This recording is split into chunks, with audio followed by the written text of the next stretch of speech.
For those folks who might be new to you and your work, I'm wondering if you can, this is the opening shot of the film here, ground us in Jamie Kern Lima's life. Oh, well, thank you so much. Yeah. And I want to say I'm honored to share like the story behind the story. You know what I mean? And I think that when you Google my life or my story, you see, oh, Denny's waitress builds billion-dollar company. And it's kind of the highlight reel. And it seems like a fairy tale. And, part of why I wrote Believe It and part of why I'm so excited to do this show with you is I think that what I've realized over the years is when we just see like that headline, then, all of us as creators and, people with dreams or want to launch a business, we kind of feel like we're alone in our own rejections and failures. And I realized, I think that it's so important to share, all the stories behind the stories, because, we're all in this together as creators and ideators and all of that, and just people with dreams on our hearts. And so, my story, I was a Denny's waitress and have had a lot of other jobs as well. And I, kind of knew my whole life though, since the time I was a little girl sitting in my living room watching Oprah every day, I thought, oh, I want to share other people's stories as my job. And I always dreamed of that my whole life. And so I eventually was working in what I thought was my dream job. I was working as a television news anchor, and I was able to interview other people and tell their stories. And something happened to me, Chase, that I thought at the time was like a big setback. I developed this skin condition all over my cheeks and my face, and it called rosacea, which is hereditary. So there's no cure for it. And I would be anchoring the news live, and I would hear in my earpiece from my producer, there's something on your face. There's something on your face. You need to wipe it off. You need to wipe it off. And they were having my back, they were awesome. And they just wanted the best for me. And I was like, oh, but I knew there was nothing I could wipe off. I knew it was the makeup would be breaking up. And then under the hot HD lights, the bright red rosacea would be coming through. And so I went through this season that I thought was a big setback, where I started, really dealing with a lot of self-doubt and a lot of like, oh, am I going to get fired? And am I going to lose viewers and all the things?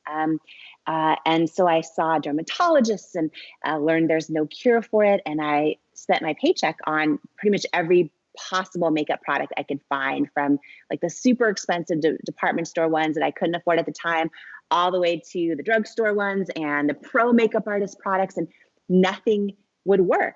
And It was this kind of moment where I got this inkling, like a lot of us who have created something or know we want to one day, like we get this feeling. And I got this feeling that did not make sense in my head, but it made sense in my gut that said, like, if you can figure out how to create a product that works for you, it's probably going to help a whole lot of other people. But I'm sitting there, Chase, and what I thought was my dream job, and I keep having this feeling that I'm supposed to like give up on my dream and start a new one.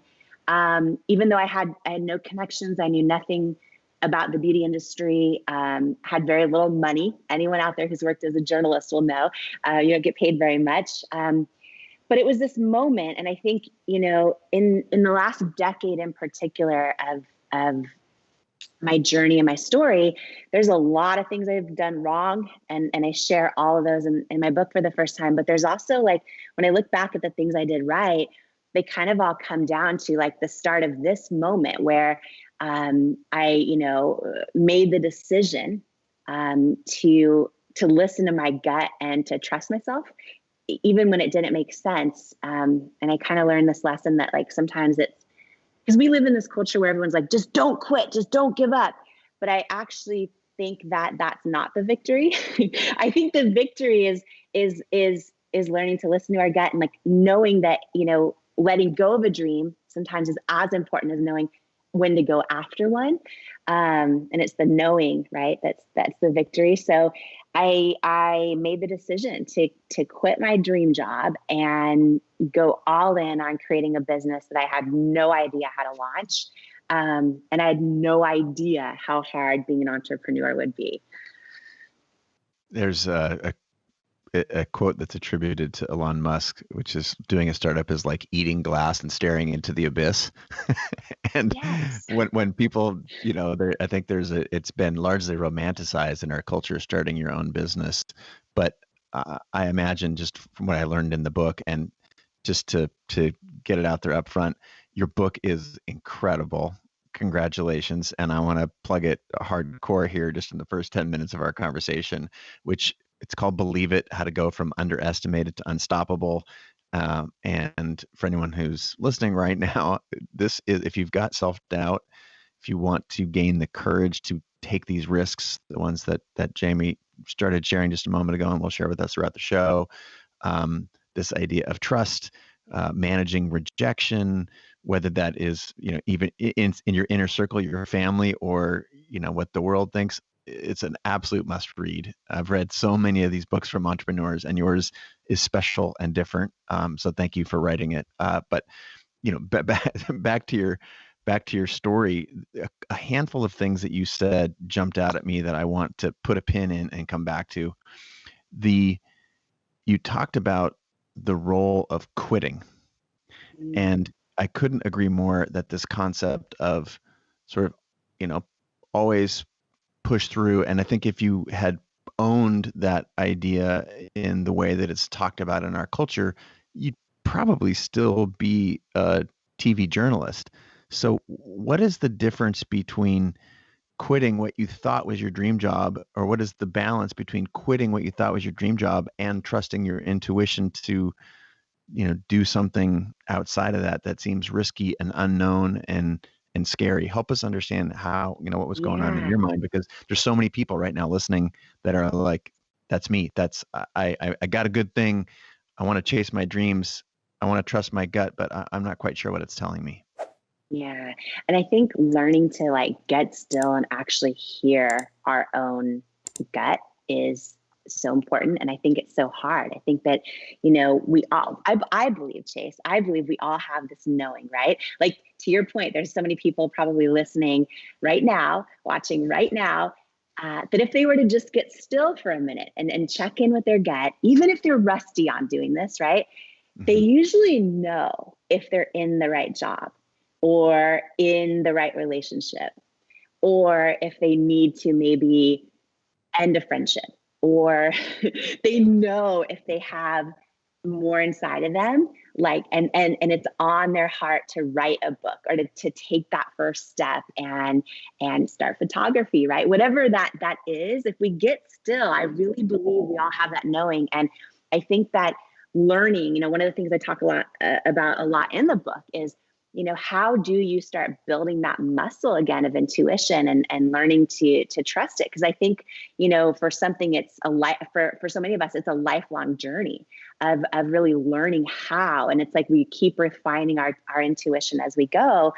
But what I see happening now, and I have the blessing of mentoring, so many entrepreneurs now and a lot of women. And what I see happening so often is that, as we go on in life, we literally stop learning how to hear our own gut and stop listening to it. And I think part of that is because, first of all, the noise of self-doubt and our own inner critic gets so loud all around us that sometimes it's hard to even break through and know what is our own knowing anymore.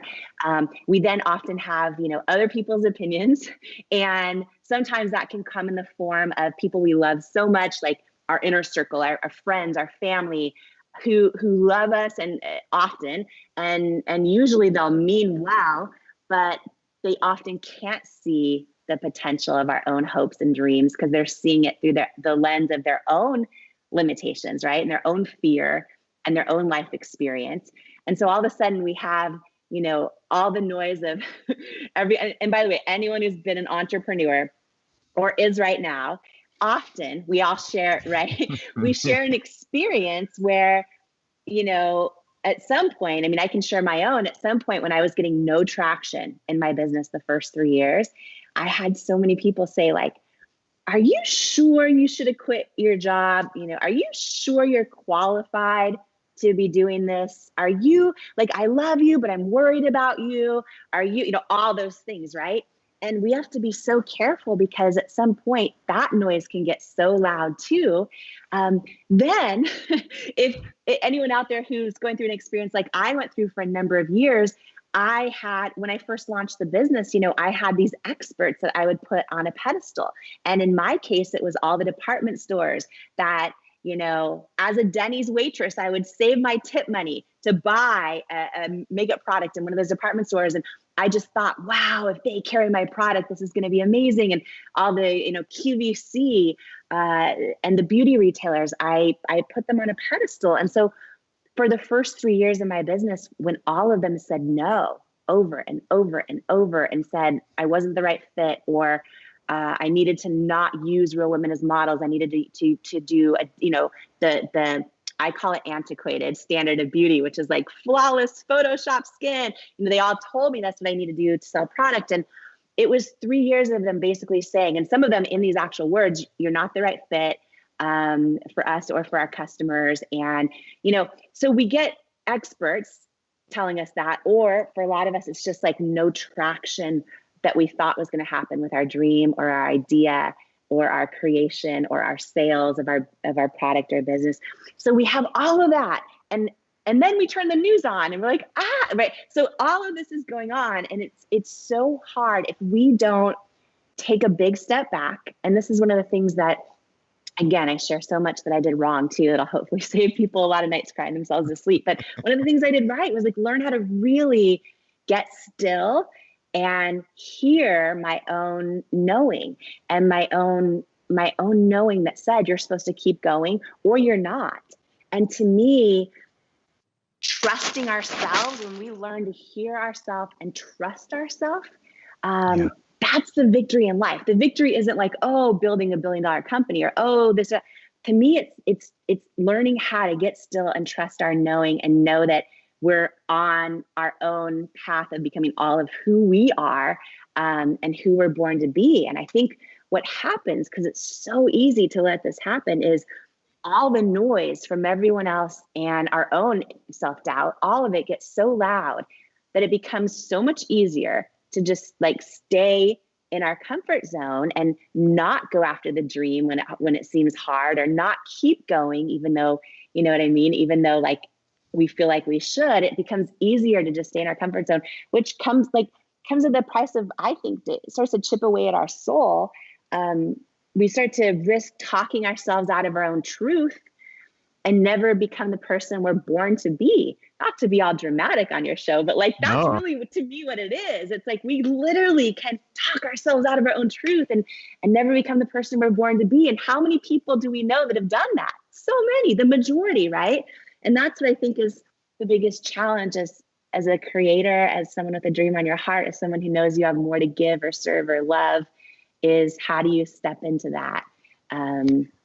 It's so true. And like, it's hard to overstate. I want to join in your symphony here. This idea that the advice comes from people that you admire, you've spent so much time learning about and thinking about, as you said, and some of the people that are closest to you that love you dearly and certainly don't want to see you in pain. And I think those voices are trusted is part of what makes playing through and trusting your gut and following your intuition, all the things that you said, so hard. And so, to underscore your point, quiet, still awareness of who you are and what you believe in. It sounds easy just to say, listen to that, but I believe it's hard. And so I'm wondering if you can share some of the specifics. Do you go on a 10-day Vipassana no talking retreat? Do you go on a long sojourn in the mountains? Is it a daily meditation, mindfulness, prayer practice? Like what are some of the things that you did to actually quiet the noise? Because right now everyone would like to quiet those voices in their head, but help us see it through your eyes. I've never done one of those retreats, but I would love to. My wife is a super retreater. She is she teaches meditation and mindfulness. So she's always gone for 10 days and comes back like this enlightened being. And I'm toiling away and doing the dishes or whatever. But I too endeavored to do that one day. But I want to know what your process is. Yeah. So, for me, and I think everyone can do this. I think that it all starts, and this is how I started, because this, at the end of the day, my book is not just some big business success story. My book is really a story about a girl who went from not believing in herself to believing in herself and not knowing how to hear my own intuition, right? To learning how, and then learning how to trust it.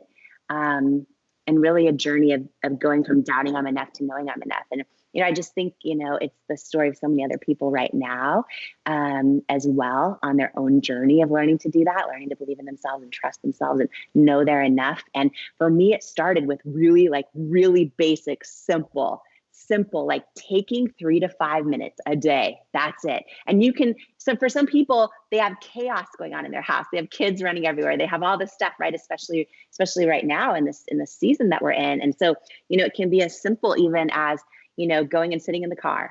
And a lot of parents will understand that one.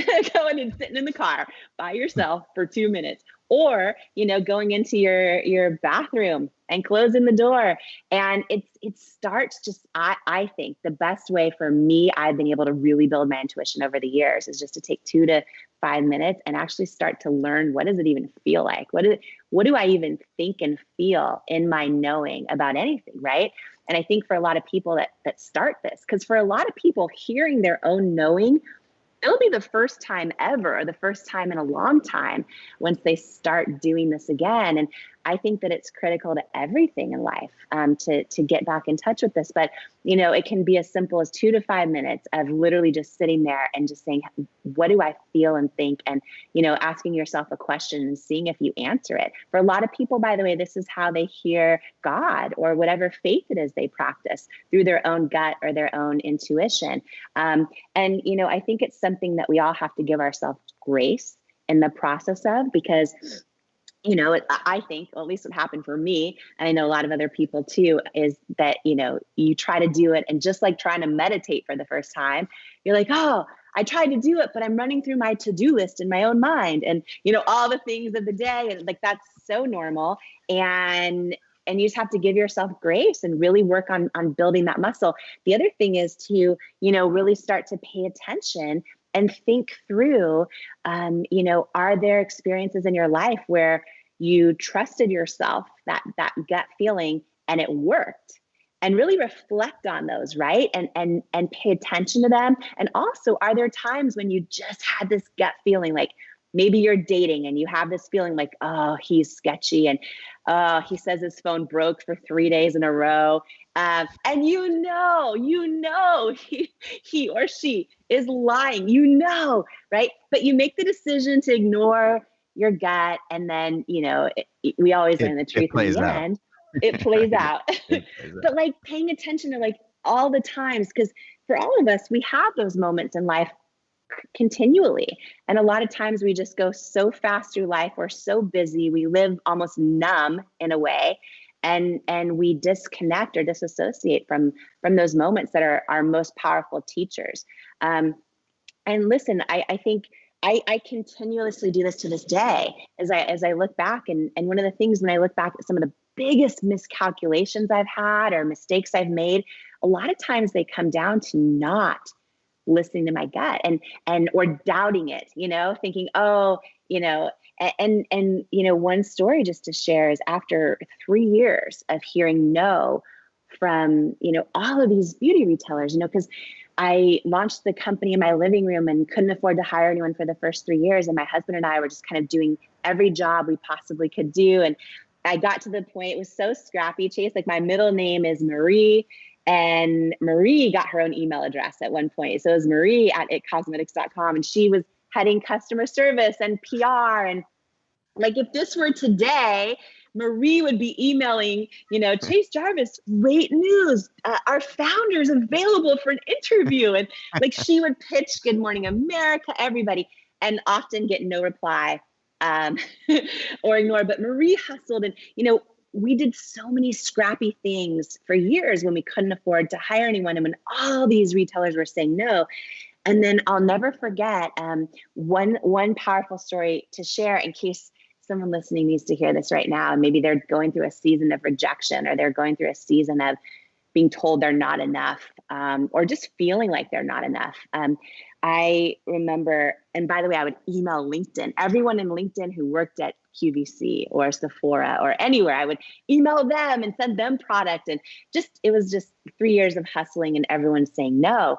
And I'd finally gotten a guy named Alan Burke, who headed all of beauty at QVC, to review my products and get on a phone call with me. And he is in the beauty industry, he's a legend, right? So he's responsible for bringing all of the really amazing department store brands we all know onto QVC, which QVC is a live television shopping channel. So it's broadcast to 100 million homes live, and their sales goals are super high. And what I learned is, I've watched your clip so many times. It's oh, you incredible. have? Oh yeah, Oh, it's amazing. Sorry, I don't want to interrupt, but it is, I if you didn't know haven't that you've watched it, seen yeah, that. of course, it's incredible. Well, you know what I didn't, so I didn't know a lot of things going into this experience in my life, but I learned from other entrepreneurs that you can sell more in an hour show on QVC than all year in department stores, because so many people watch it and they have such a large, loyal customer following. And so anyhow, I finally got Alan Burke on a phone call, and I thought, okay, we were down to no money. I didn't know how we were going to survive. And I'll never forget, like the phone rang, and he's like, "Hello, Jamie, Alan Burke from QVC." And I just thought, oh my gosh, if this legend is going to be on the phone with me and spend his precious time, it's got to be a yes, right? It's got to be a yes. And I was like, Alan, and I was trying to muster up every ounce of confidence, and I was trying to tell myself, like, they're lucky to have us, like be confident, Jamie. They're lucky to have us, even though they had said no for years, right? And so I was pacing around. I'll never forget, I was pacing around our office, which was our living room in our apartment. And I said, Alan, it's Jamie Kern Lima. Thank you so much. I'm so excited. And he says, well, I want to let you know we've reviewed your products with all of our buyers. It's a unanimous agreement that it's a no. We're going to pass. You're not right for QVC or for our customers. You're not the right fit. But thank you. And so right away I went into like, oh, but I am the right fit. And I tried to like pour my heart out again to getting him to, and he's like, thank you for loving QVC, but it's a no. And I remember this moment because tears were streaming down my face, right? Because I didn't know how we were going to stay in business. And I thanked him for his time. And I literally crawled under the covers in my bed and cried myself to sleep. And then woke up the next morning hoping it was a dream. It's a bad dream. Have you ever had that happen where you get really bad news and then right? And you wake up and you're like, oh, it was real. And so that happened 3 days in a row. And I remember this time. And these are the moments I think that define us in life, when we can really learn to hear our knowing.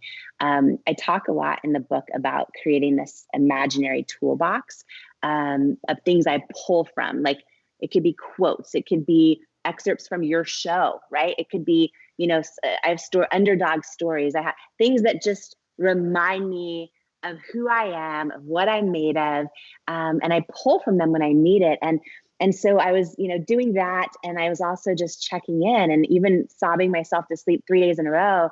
When I would get still and check in with my own gut, it kept saying I was supposed to keep going. And these are the moments I think that define our life, because I didn't know at that time I would create what's now the largest beauty company in the country, right? Like I didn't know any of that. All I knew is for 3 years, everyone said no. And I finally got the head guy, Alan Burke, on a phone call, legend in the beauty space. And he tells me I'm not the right fit for QVC or for him.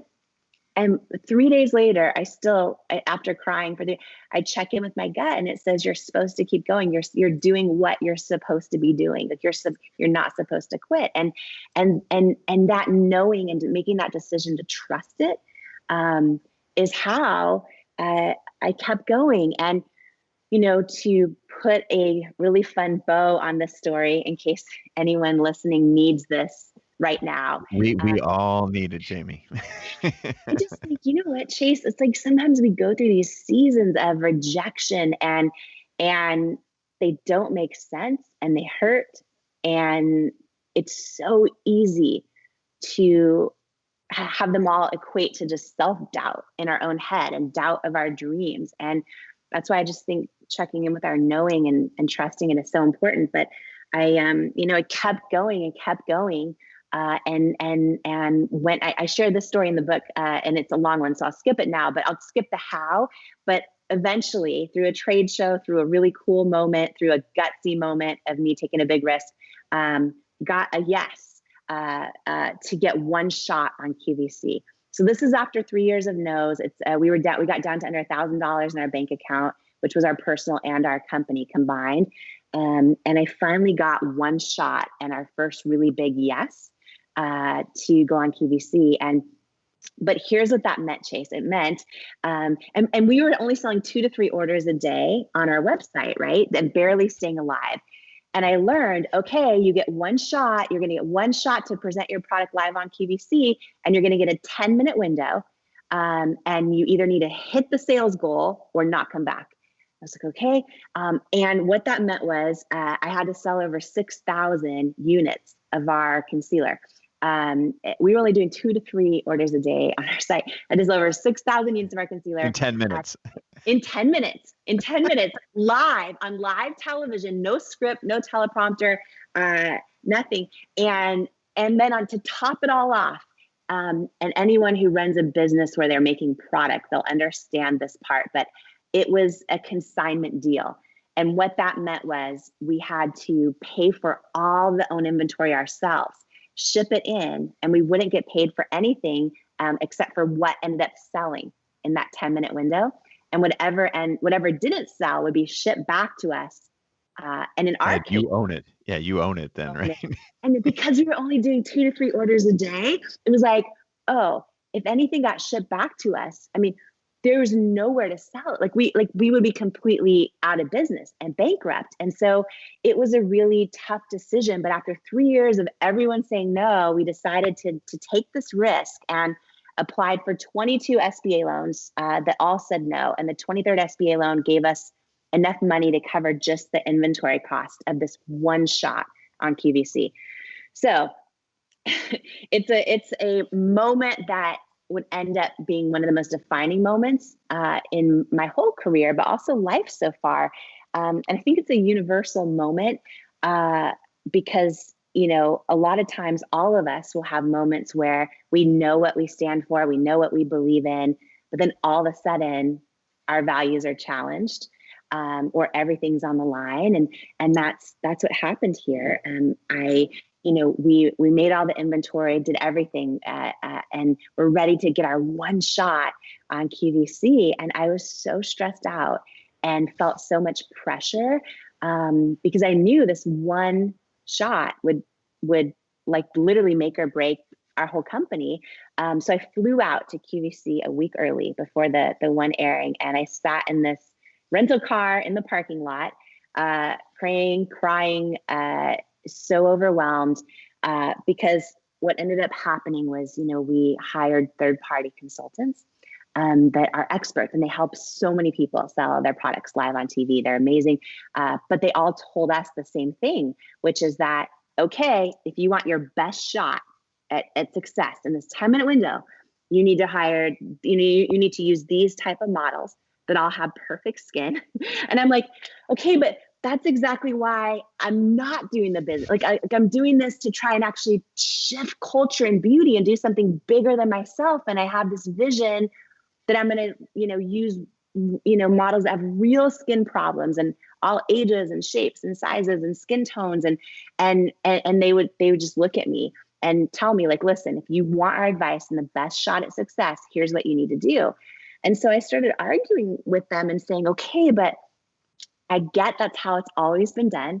And I get that's the only way it's been successful so far. But intuitively, if I'm sitting at home watching this TV show and I see models that don't look like me, how do I know the product's going to work for me? And we would kind of get into it. And I was like, what if I just take my makeup off on national TV and show my bright red rosacea? And they were mortified at that idea. You know what I mean? And so it was really tricky because sometimes we have moments in life where like we have to decide, do you put the like do you put the experts on a pedestal or your own intuition on one? You know what I mean? And that's Yeah. hard, and especially hard when everything's on the line. So I sat in that car and cried because that just felt like the right thing at the time. And just it felt like such a big decision. And I thought, okay, well, what if I do what they're saying to do and then I become successful, then I try it my way? I'm like, well, I know you can't fake authenticity. You know what I mean? And I would have regrets if I did that. So I knew what I needed to do, but it's like sometimes we know the right thing to do, but it's the hard thing to do.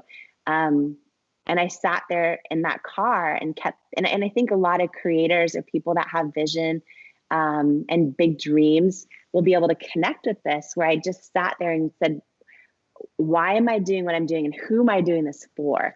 And I kept imagining, like, who would that woman be watching on the other end? And if I was going to get one shot and that's it.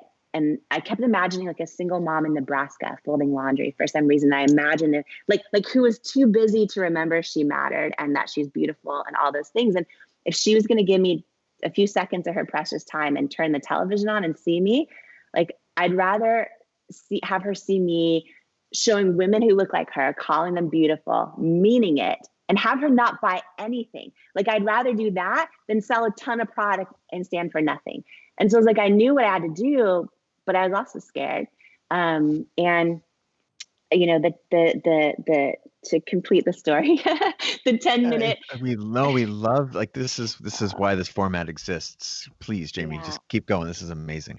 Well, thank you for sharing these. I mean, I just feel like we're all in this together. You know what I mean? And it's part of why I wrote this book, but also like part of why I'm so excited to be on your show. And thank you again for having me. Is I think when we share these real stories, right? Because no one would know these things when they just go, "Oh, there's a really, She made it. Yeah. yeah, totally," and that's all you ever see online. Oh, she made it.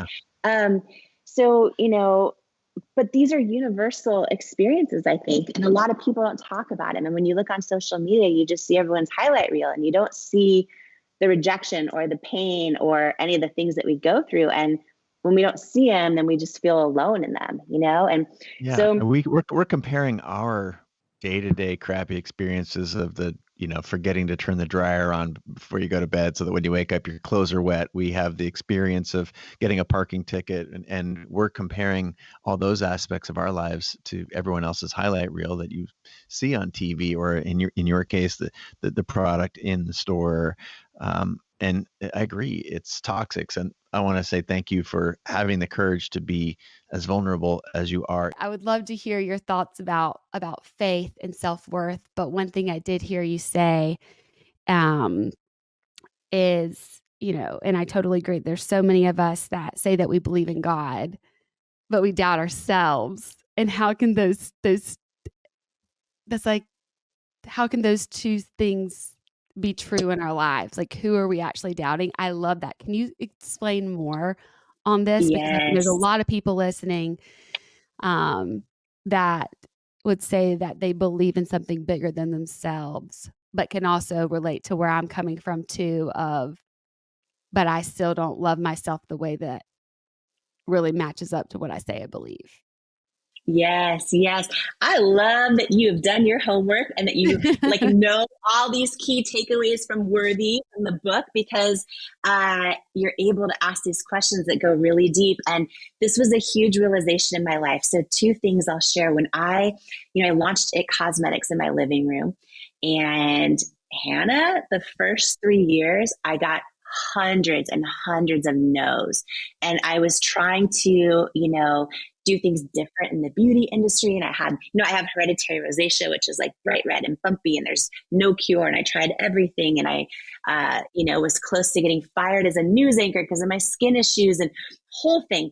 And I just had this vision, like at the time, all the models for any beauty company were all very similar, flawless skin. They all look like they were 12, like all, it was very, and I was like, well, what if we put, real people, like every age and shape and size and skin tone and skin challenge and all the things. And everyone was just telling me, no, it would never work. And I went through years and years and years and years and hundreds of no's. And most people, I mean, we were teetering on bankruptcy for the longest time. And a lot of people know the outcome now, but they don't really realize like, oh, wow, like, oh, I know It Cosmetics is in Sephora and Ulta and QVC, but Sephora said no for 6 years straight. Wow. Ulta said no, QVC, all of them said no for years. And so many of us will give up after 1 no or 5 no's or 20 no's, or we let other people's no's somehow equate to our own doubt, or we think that they're some indication of our lack of potential. And there's just so many lessons I learned along the way around this, and in particular around how to handle rejection and failures and fear, because you were bringing this up a second ago. Fear of failure, fear of rejection. And there's a whole chapter in Worthy called When You Change Your Relationship with Rejection, You Change Your Entire Life. And it literally helps because I had to, the only way I was able to go from like my living room to a $1 billion company, and endure all those years of hundreds and hundreds of no's, is learning how to totally change my relationship with rejection and fear of it and fear of failure. And so I go deep into how everyone listening can do that in their life, like right now in the book. But in terms of your question about faith, so 2 things. I remember one painful rejection in building It Cosmetics, and we had gotten no's from everybody. And I was like, I don't know how we're going to stay alive as a business. And oh my gosh, I finally got a phone call that I was like, this is going to change my life forever. It was this potential investor. And I think you probably know this story, but just to share it with anyone who doesn't know, he ran this huge private equity company. And I was like, oh my gosh, if they invest in us, A, we're not going to go bankrupt. And then B, maybe he could use his leverage to like get us into all these stores that keep telling me no. And like I used to save my Denny's tip money to buy like a lipstick in Sephora or in the department, you know what I mean? And I was like, I had these huge dreams and they were all telling me no. And so I was so excited. I was like, maybe he's going to invest in all this stuff. And so we started taking meeting after meeting after meeting. And it got down to the final meeting. And at the very end, I was like, this is going to change my life. I was praying like crazy. And we were in person for the final meeting, and the head guy was like 3 feet from me. His whole team was there. They were really awesome. And the head guy says to me, after I presented our whole future product pipeline, everything, he says, you should be so proud, like, congratulations. This is a really great product. You should be really proud, but it's a no.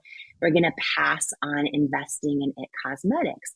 And by this point, I had heard so many no's, and I was like, okay, can you tell me why? Because feedback is usually a gift. And he just got really, really quiet. And he says, do you want me to be really honest with you? And I'm like, yes, please. And I remember the moment his mouth started moving, and he says, I just don't think women will buy makeup from someone who looks like you with your body and your weight. And when he said those words, first of all, I never actually felt any anger toward him, but I felt like this lifetime of body doubt and self-doubt like flood my body all at once. And it felt like almost like I was staring my own fear straight in the eye when he was saying this. But why I'm sharing this story was a pivotal moment in my faith journey. So when he said those words to me, I just don't think women will buy makeup from someone who looks like you with your body and your weight. Like I'll never forget this. Like I can feel it like it was yesterday. I got this feeling like deep down inside in the pit of my stomach that said, he's wrong. Like I felt it so clear, it said he's wrong. And I didn't know how I was going to prove it, but I felt it. And when I look back on that experience, now I went in my car and cried my eyes out. But when I look back on that experience, because those words like would replay in my head over and over in the next several years while I'm still just trying to get this business off the ground. And what I realized happened in that moment, because I got that feeling so strong in my gut, and every one of us has an intuition, no matter what you believe in, God, the universe, it does not matter. Every one of us has an intuition. For me, when I pray, it's how I hear God is through my intuition. Every one of us has an intuition. And what I know happened in that moment is this guy gave me a no, but I got that feeling. And so like he gave me a no, but God gave me a knowing. Mm. Wow. Our life, our relationships, if we're in the right job, if we're in the right friend circle, if we're in every, literally, I think everything in our life comes down to which one we listen to. Do we listen to the no's or do we listen to the knowing?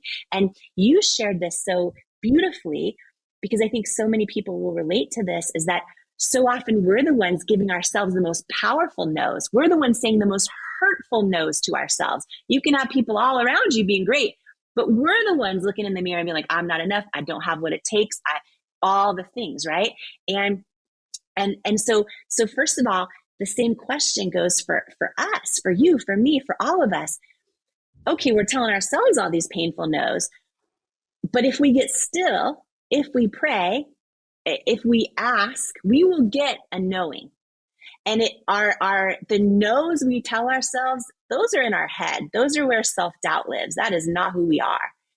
Our knowing is in our gut, in our soul, and that's the truth. For me, that is how I hear God.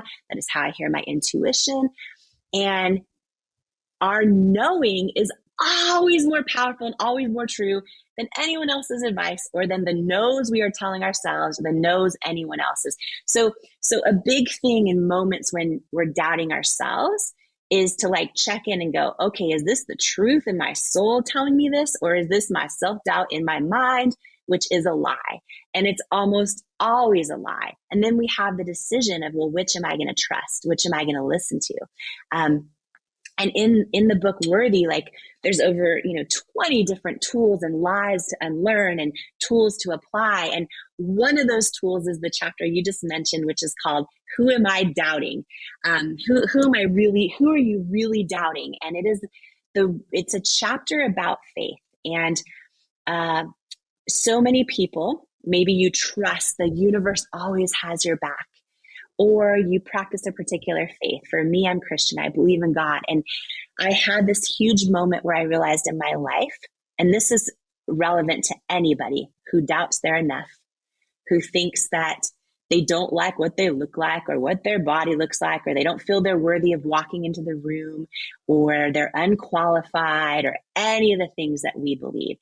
I had this moment where I feel like, I really believe God's word. I believe I'm fearfully, wonderfully made in his image. I believe I can do all things through Christ who strengthens me. I say I believe all that, but then how am I doubting I'm enough when I'm about to walk into a room? How am I thinking I don't like how I look? How am I thinking I don't have what it takes and I'm unqualified and all the things? And what I realized is, oh, wow. When I believe my own thoughts and my own self-doubt, like when I have self-doubt, and this is for any of us, when we have self-doubt, what we're actually doing is believing our own thoughts and doubting God's word. Mm-hmm. And so I started going, oh, wow, okay, I actually don't have self-doubt. I have God doubt because I'm trusting myself. I have God doubt. And I'm like, okay, who do I want to believe? Do I want to believe my own self-doubt, or do I want to believe God's word and what he says about me and how I have everything it takes and I'm wonderfully made in his image? Which do I want to believe? And so it is one of the tools now I apply to my life.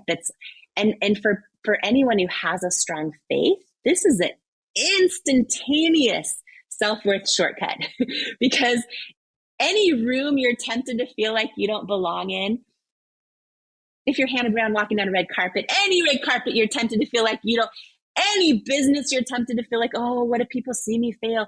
Any self-doubt that you're tempted, right? For me, I will intercept it in a second and be like, am I going to trust my own thoughts and self-doubt, or am I going to trust God's word? And I will remember in that, I will make the decision that I'm going to trust him in that moment. And then I walk into a room knowing who's walking in with me, knowing whose I am, knowing whose image I'm made in, knowing who's in me. It is an instant identity level self-worth hack and really quick way to silence everything. Because at the end of the day, it really is, self-doubt really is for people with strong faith. It's really just God doubt. is what it is. And so for a lot of people, they're like, oh, wait a minute. And then it all of a sudden becomes way easier to just decide who you're going to believe in that moment. So yeah, it's a very powerful thing. In building It Cosmetics, I had to learn literally to completely change the meaning I attached to rejection and failure to one that was actually empowering and inspiring, which sounds like crazy to hear me say it that way, but it's so possible. And when I did that, I was able to like go for things in a way where I was fearless of if I got rejected or failed. There was one day I was crying under my covers after a painful rejection, another painful rejection. And I just started Googling everyone I admired most in the world who'd like done incredible things and, helped heal humanity through love or built incredible businesses or inspired the world. Every single one of them has had so many rejections and failures. They're just the brave ones willing to keep going anyway. And I remember one day in my journal, I wrote out, rejection no longer means I'm not enough. Rejection means this is a victory. I'm one of the brave ones willing to go, like, keep going. I'm not going to live my life on the sidelines, living in regret. Like, I'm going to make this decision that every time I get rejected, of course, initially my neural pathways in my brain are going to go, yep, there's proof you're not enough. But I'm going to intercept it and go right into like, this is a victory. I'm one of the brave ones willing to go for it. And I started retraining my mind around this. And I started building this toolbox of new definitions. So another one is like rejection's God's protection, like everyone that started coming in my life. And I learned how to become fearless over rejection and failure. And literally when it happens to me, feel joy, which I know sounds wild, but and there's so many issues in my life, Hannah, that I'm working on, but I can tell you with 100% certainty, I am fearless about rejection and failure. And I go deep into how to do this in Worthy in the book. And I also talk about how to revisit past rejections. And this one is the biggest one in our lives, is so many of us have had people hurt us, let us down. We've let ourselves down. We've failed. We've made mistakes. We've hurt people. We have regrets. There's so many things from the past that we are still holding on to, like big labels on us at an identity level. We so often let them take root, and then we think we're a failure or we're rejected.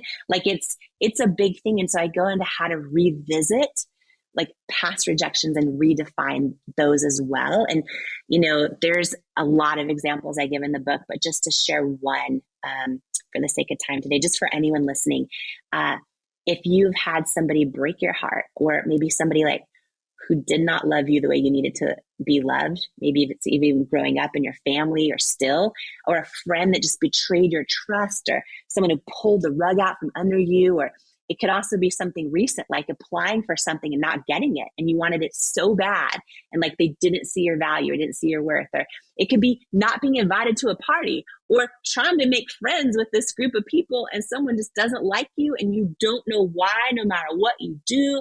So I talk about how you like the tool about revisiting any of those and redefining what they mean, and how to build a whole toolbox of assigning meaning to those things. And so my favorite one of all of them, I go in a bunch of them in the book, but my favorite one of all is I will look at situations like that in my life right now, and I will literally, instead of thinking, oh, I'm rejected, I'm not enough, whatever, I literally imagine God saying to me, oh, you're not rejected.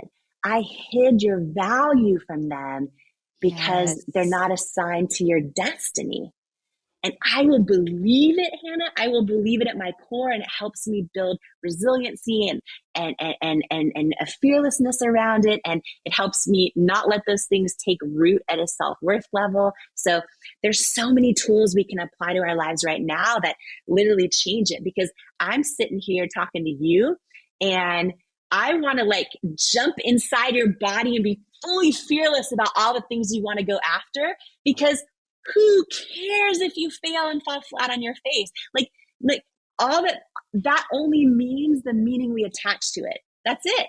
And you have the power to decide what meaning you attach to that.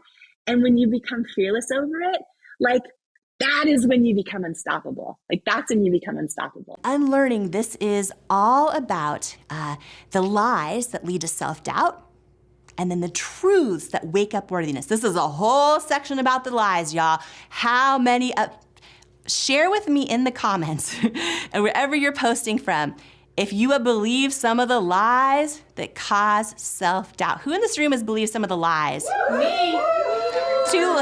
Too long. We have believed the lies for too long that lead to self-doubt, and it's so important to embrace the truths and learn the truths that wake up worthiness. So, section 2, unlearning. Unlearning the lies that lead to self-doubt, waking up the truths, the truths that wake up worthiness. Okay, so chapter 5, here's what it's called, y'all. You ready? Don't wait on your weight. Don't wait on your weight. The lie, my weight impacts my worth. Let me just be really clear, okay? This chapter has nothing to do with weight. It's not about what your weight is whatsoever, whatever it might be. This chapter is about waiting on your weight to live your life. I have missed out on so many moments in my life because I let my weight determine my worth. I've skipped parties and events. I've missed out on dates. Some were hot. I've missed out on coffees, on wearing a swimsuit and splashing in the sun. And what's wild is when you look at research, studies show 89% of girls and women will opt out of meaningful interactions when they don't like how they look. Y'all, the time for change has come. Don't wait on your weight to live your best life, to launch the business, to write the book, to speak on stage, to tell the person you want to be more than friends. And don't wait on your weight to know that you are worthy. All right, that's chapter 5. That is chapter 5. Chapter 6, the lie. I should only be seen when I'm happy. Make sure. I should only be seen when I'm happy. So many of us put pressure on ourselves to show up with a giant smile and a shirt that says good vibes only, but then we hide how we're really feeling, and we think that we're unworthy of sharing our true feelings with others. Every time that we do this, we are telling ourselves we're unworthy of being who we truly are. So this is a chapter about I heard a lot of in the room. This is a chapter about unlearning that lie and embracing the power of true, authentic connection. All right, chapter 7, the lie, I don't deserve better. If you've ever stayed in an unhealthy relationship or a friendship with a friend that doesn't truly value you like you deserve or like you value them, or you keep not setting that boundary with that family member, or maybe you've let people mistreat you because you fear being alone, this is a chapter about overcoming the lie that you don't deserve better. Chapter 8. So, the lie, I don't have anything special to offer. If you have ever dealt with imposter syndrome, or like your ideas and gifts and talents have already been done better by other people, you're gonna love chapter 8. Chapter 9 is all about the lie that I need to please them to love me. If you are a people pleaser, this chapter is for you. It's all about how people pleasing impacts your self-worth, right? So when you believe the lie that you need to please others in order to be loved, you're gonna love this chapter because it teaches you how to unlearn that lie. And so often when we're people pleasing for others, we're betraying ourselves. So this is a really powerful one. Chapter 10, okay. The lie, if I stand out, I'll get kicked out. Have you ever felt that way? Have you ever felt like if I stand out, I'll be kicked out? And when at our core, we all crave love and belonging, this could be a real fear and a real lie that we believe. So if you're somebody who dims your light, this chapter is for you. Chapter 11, the lie, I'm an imposter and not enough on my own. If you feel like you need someone else to rescue you or complete you, whether it's a romantic partner or even a mentor, this is a chapter that dives deep into the lie that you are not whole on your own and as you are. Okay, chapter 12, the lie. If I'm me, I won't be loved. This chapter dives into the power of embracing and loving who you authentically are and how, here's the thing, y'all, okay? Take note of this, okay? You can only ever achieve the depth of love and intimacy with others as the depth of love you have for yourself. So many of us are like, what's missing in my friendships? They don't feel fulfilling, or what's missing with my partnership? And yes, of course, we all have lots of other issues. Well, I'll speak for myself. A lot of us have lots of other issues. But this is so big, y'all, because so many people go their entire lives and never realize this, that the depth of love and connection you can have with another person can only ever be as deep as the depth of love and connection you have with yourself. And that's what this chapter is all about. Chapter 13, the lie, labels are permanent.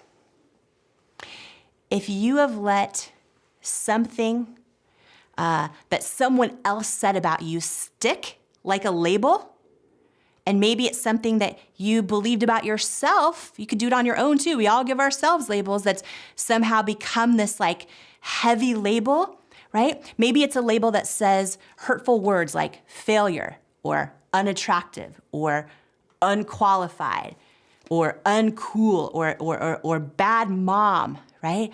And you've been carrying around that label like a lead weight, thinking it's permanent. Maybe you're carrying around I carried around a lot of labels most of my life that weighed me down, right? This chapter is going to be so transformative and impactful for you because labels are not permanent.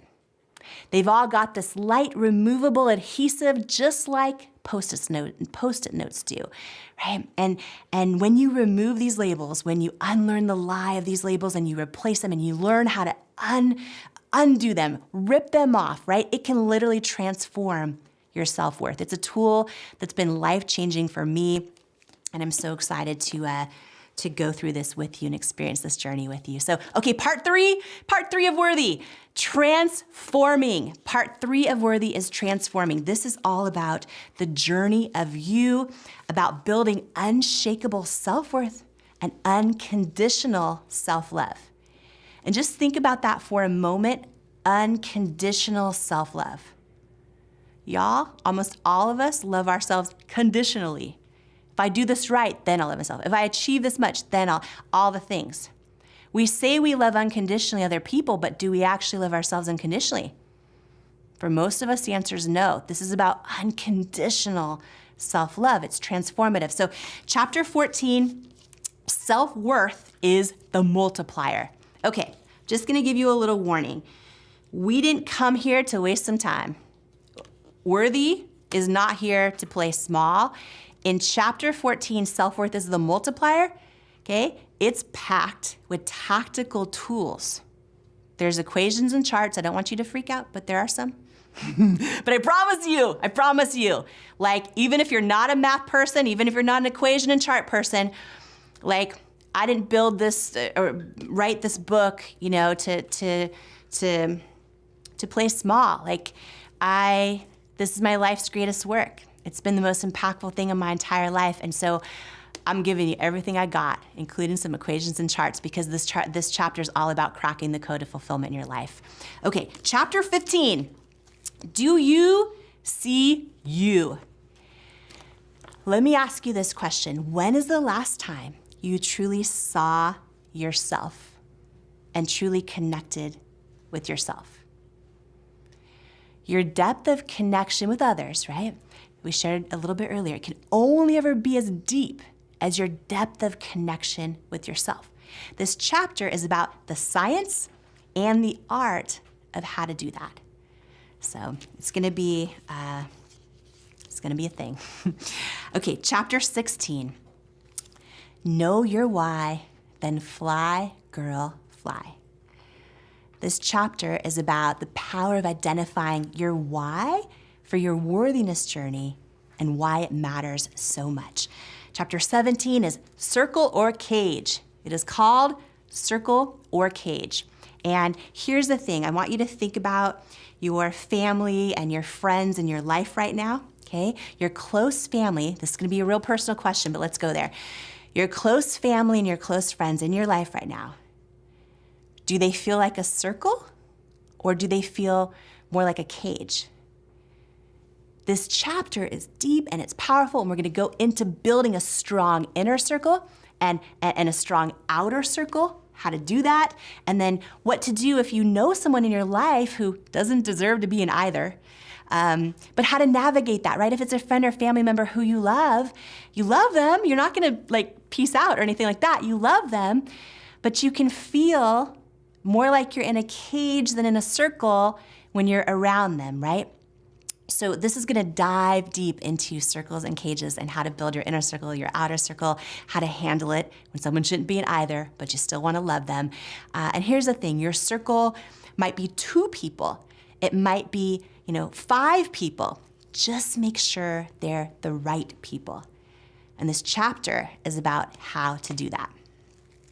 Chapter 18, Overexposed, Underdeveloped.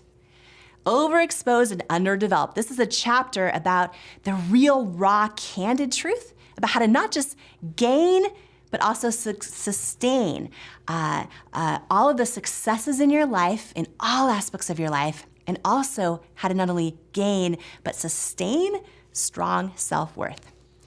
Okay, chapter 19, Transformations. If you're in a season of transition in your life right now, or maybe you're about to embark on one, whether it's a transition of a new chapter, or maybe a dream in your career, maybe it's you're in a transition of wanting to attract and build friendships or relationships in your life, or maybe it's just an evolution of who you are.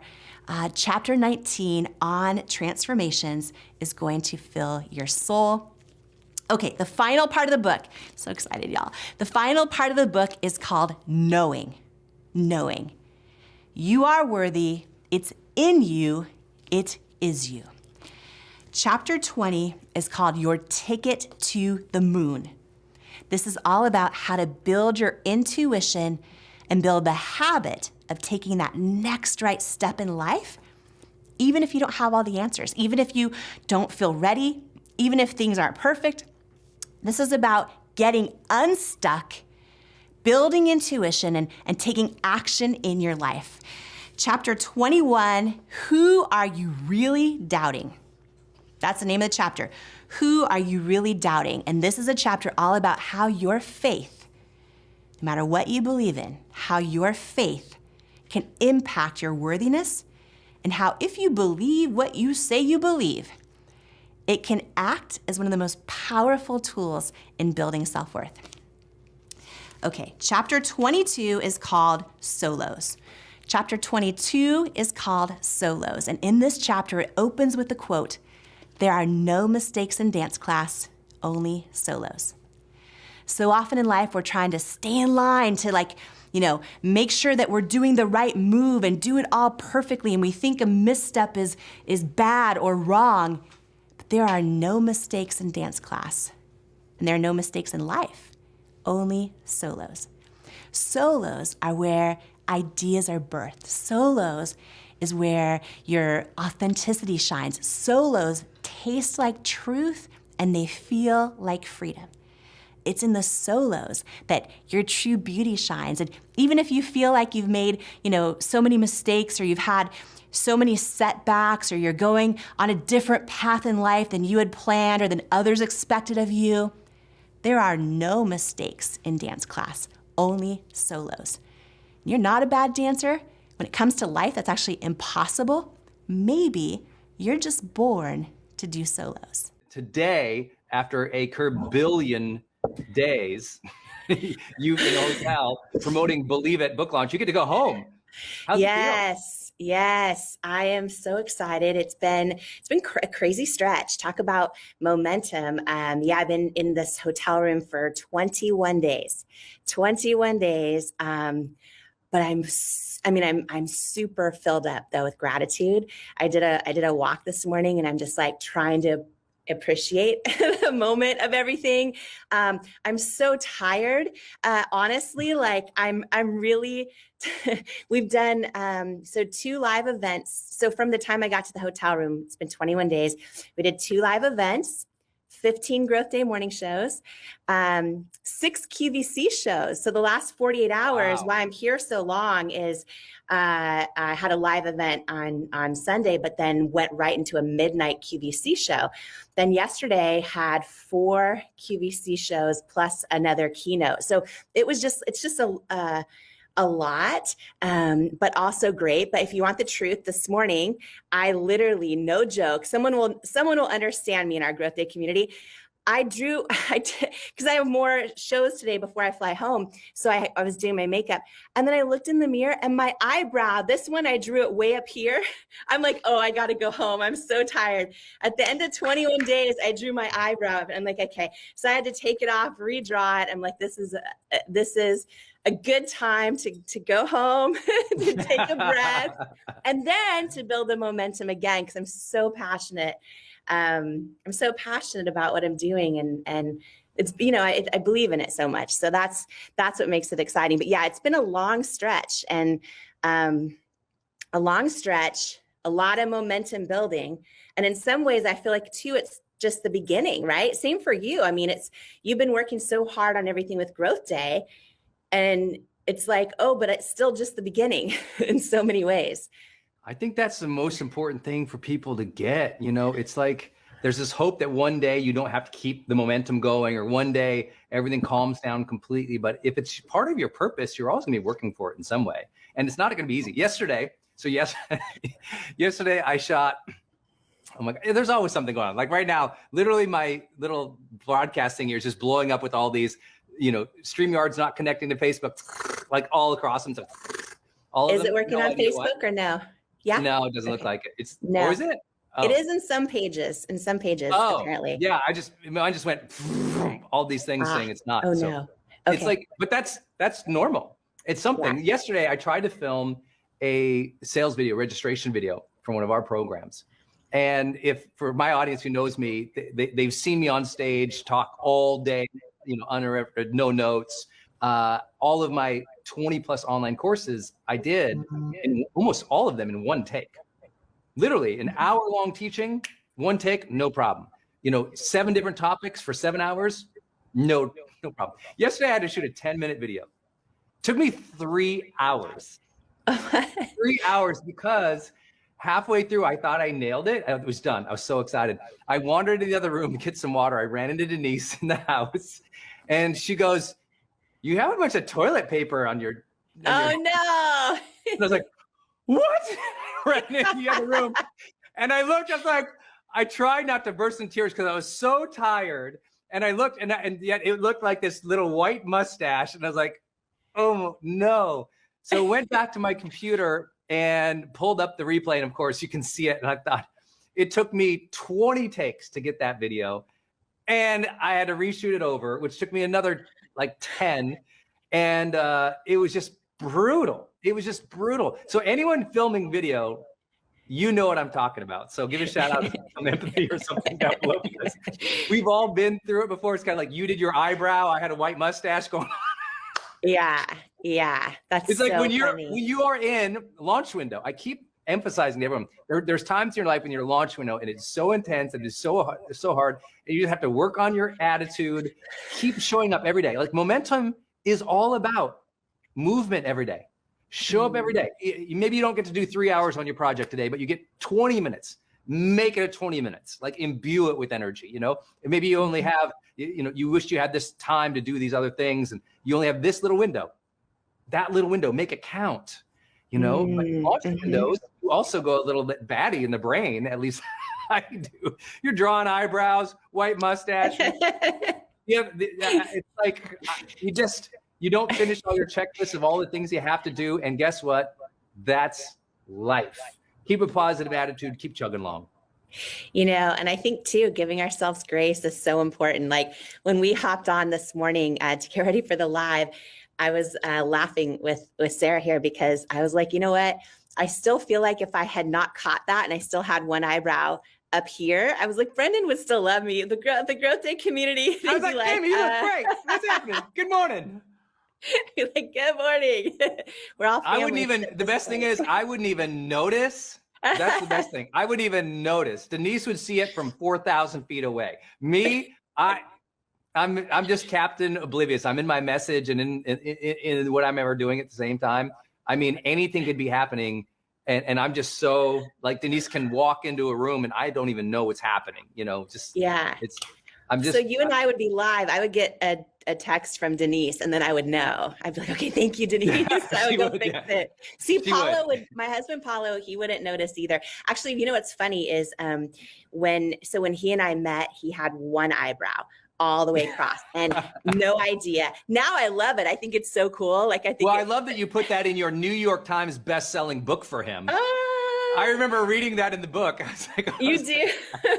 Well, I think it's just funny because, you know, he was such an important part of building IT Cosmetics. And it's just funny that when we met, he would never notice anything like that. And when we actually developed eyebrow products in the early days, this is before we had a team, before we had clinical testing and chemists and all the stuff that you build as you build. But in the early days in our living room, when we would test eyebrow products, it was us, right? And Jackie, who you know. And so we would draw different products and I would have to draw them on Paulo too, because we needed multiple data points, right? Anyone out there scrappy right now, launching their dreams, starting it in their living room, building it up, trying to like if y'all have asked your friends and family to be your focus groups, then you'll know, you'll know what I'm talking about, right? And in those early years, it was like, even Paulo, there were days my sweet husband had all different eyebrows drawn with different pencils and he had to wear them. Like, no, this has to last 12 hours. You can't take it off.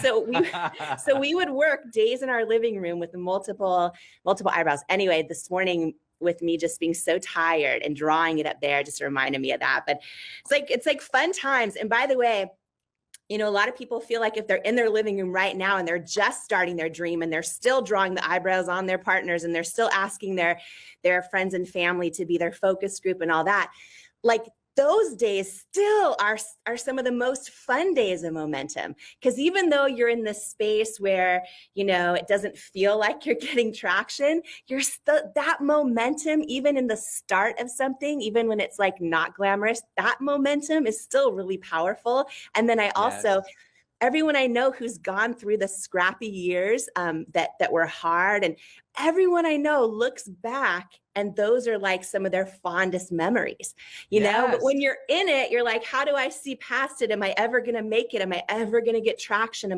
You think all those things, like, especially when you don't want to see your own ATM receipt because it's painful. Like, you know what I mean? You hit the no receipt thing that's what I did for years. And it's hard to see past it, but everyone I know who has that breakthrough, whose company builds, right?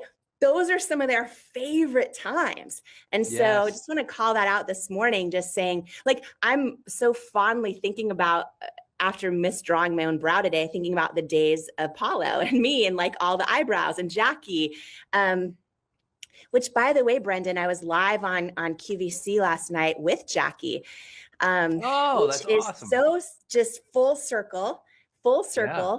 And so just to share with everyone, she was the very first employee we were able to hire full-time at IT Cosmetics. And we hired her when she was 6 months pregnant. She was a girlfriend of mine for so long and we could barely afford to pay her. So we were able to pay her first before we ever paid ourselves. And she was kind of like all in this journey. And so to see her last night, such a boss, like she runs a few departments at IT Cosmetics. She's live on QVC selling a today's special value, crushing her sales goal, all these things. And I'm sitting there going on with my book, right, last night. And all I'm doing is going, wow, look at my friend. Like, look at my friend. You know what I mean? Like, she's like great? Flying. Yeah, it's so great. And she's such a boss. Gosh. And she, you know, she had a really, really tough upbringing, which I won't get into here, but, you know, she had a real tough childhood. And went from trailer park to trailer park to trailer park. And, you know, she's someone, well, I share her story in my book with her blessing, but, you know, she ran away finally from an abusive household, and the police officer that arrested her for running away, him and his wife ended up adopting her as a teenager. She ended up figuring out how to go to school, and she is just someone who has always believed where she comes from doesn't have to determine where she's going. And when I met her, I just knew, I'm like, this is really, and we met, Brendan, just to share with everyone really fast, sorry to get off topic, but I just think these moments are really special in life, how you meet friends, and you never know who's going to walk into your life, who's supposed to be part of it. And she and I met by dating the same sketchy guy. Like she was she was living with this guy. I met him in school, and we started dating. And then one day I get a knock on my door, and I open it. He's at my house hanging out. I get a knock on my door. I open the door, and there's this beautiful girl sobbing, and it was Jackie. And that was the first day we ever met. And I'm like, come in. And she came in, and her boyfriend lied, and he's like, you know, it was a long story. I tell that in the book too. But anyways, she and I eventually ended up getting rid of him and then becoming really great friends. And now it's been a 20-year friendship.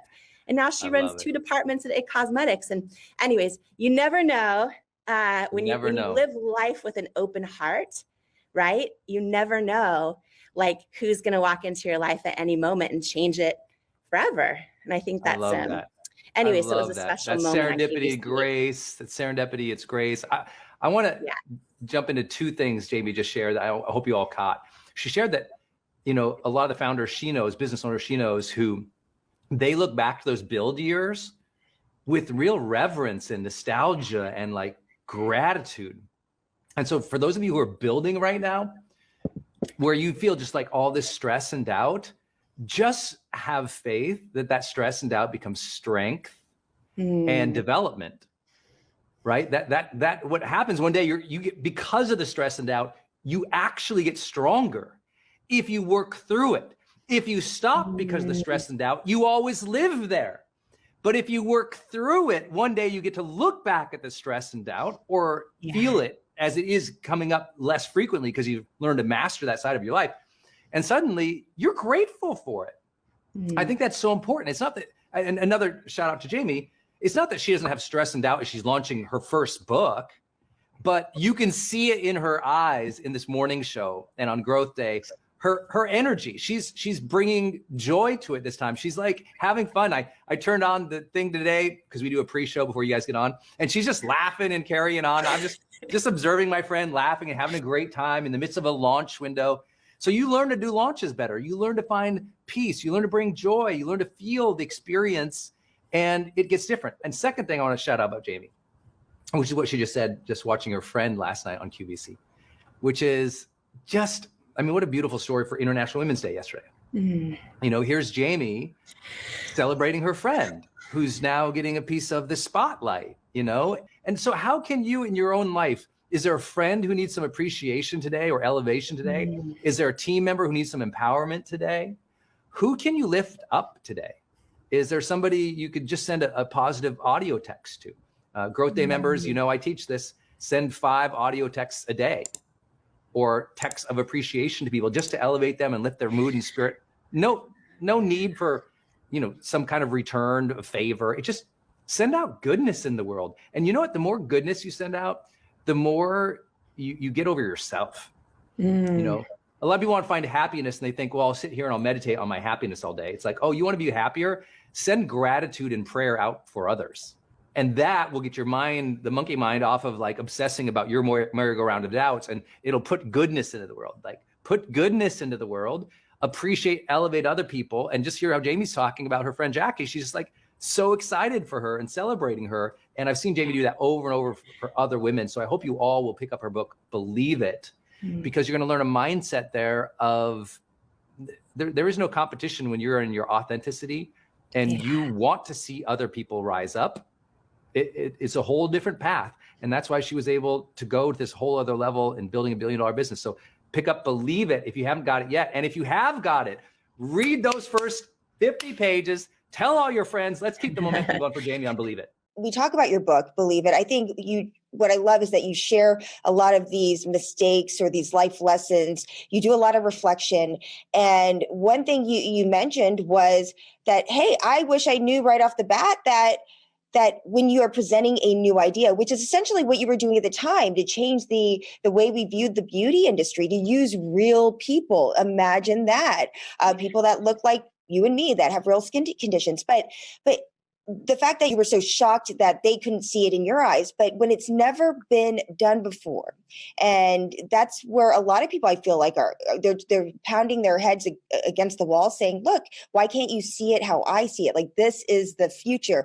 I work in news. I remember getting, called into the office because I started talking about Twitter on the air and saying, hey, follow me on Twitter, because I was doing traffic at the time and it was in real time and it was fast. And I got called in and the boss said, don't promote other websites on our air. You need to send them to our news site. And I kept saying, no, but this is different. And it was just this constant fight. When you see something that others don't, it can be really defeating too, as you mentioned. And you talk about that, and also being able to choose to turn that volume up or to turn it down. Yes. What you just shared is so, so important. If I had learned, and here's the thing is, when I wrote this book, it's not just about like, how did I build it cosmetics? It's really a book for every woman, every person who wants to overcome self-doubt and learn how, right? And the lesson that you just shared that I think is so important is, anytime we're doing anything that's new or novel or hasn't been done before, what I've realized and learned time and time again now, and wish I learned earlier. And by the way, it could be launching of a company, but it could also be showing up on social media in a certain way. It could be putting our art or our blog or our book out into the world. It could be anything that we're doing. And what I learned is that most experts, even the most touted visionaries, they have the hardest time imagining something being successful unless it's already been done before, unless there's subconscious proof in the back of their mind that tells them, oh yes, this has been done before and it succeeded. Therefore, I think this will work. Anybody in your community listening to this, anyone listening, watching us right now, when you show up authentically, which is the only way to have real connection, real human connection, right? With another person, with your online community, with your customers. When you show up authentically as a person or as a brand, it's by definition never been done before. It's by definition new or novel. So don't be surprised when so many of the experts who are awesome and mean so well, or when friends and family around you who are often awesome and mean so well, don't be surprised or your partner, don't be surprised when they can't imagine it succeeding. And that lesson is huge, because sometimes we hear other people's discouragement and it's easy to internalize it and start doubting ourselves, or start doubting our idea, or start doubting our talent, or doubting our gift. You almost have to get really good at cheering for yourself when you're someone who is going to go after a dream, or is going to pursue a goal, or is going to put your heart out into the world. Because what I've learned, and now I know so many people that share this in common too, is like, most people, even though they mean well, they typically only cheer for you after you've made it. Yes. Right? They cheer for you after you got the show, or after your company is doing well, or after people are buying your book. But in the process, they're like, are you sure? Are you qualified? Why are all the stuff, right? And so the other lesson, I talk about this a lot and Believe It, that you'd mentioned, is about the idea of volume. Here's the thing. A lot of us have people in our family. It could be our parents, our partner, our friends that have been childhood friends. So we don't want to be like, peace out, but they're still in our lives. But when we realize every time we share an idea or a dream with them, we start their own self-doubt starts to like project onto us, and we start to talk ourselves out of it, or lower our own vibration. And so, one of the tools I talk about in Believe It in the book is just this idea of learning to really control your own microphone, right? You're in news, Yes. so you know this so well, but it's like, if you imagine, like, every one of us, right? My friend Bob Goff taught me this. I don't think any relation to Angie Goff. No, but I love him to death too. Oh, you do? I do. before our interview, I'm like, oh, I'm excited. This is going to be another goth I love so much. So I think we follow each other on Twitter, and I have his books. Just like you, he's like this light in the world that's just amazing. And I was in a conversation with Bob Goff, just a small group of people, and he was talking about this idea of the microphone. I started practicing it in my life, and it was so life-changing that I asked his blessing to be able to write about it in my book. So I wanted to share it with everyone on how to do this. But what he said, because this started with someone who was talking about like that she loves her parents, but anytime she talks about her hopes and dreams, like she feels so judged and she starts to just like doubt herself. And, you know, what do you do in that case when you don't want to be like, peace out, mom, I'm out of here, but you want to love the people around you, but you also want to become who you are and all of who you are, right? And his advice, it was so good. I literally wrote like half a chapter about how to do this. Was he said, you know, imagine we all have our own microphone that we're holding. We decide, just like a television news reporter, when you see them on the streets and they hand their microphone to someone, they typically never let go of that microphone, or that eyewitness takes the mic and runs, right? It goes on for hours.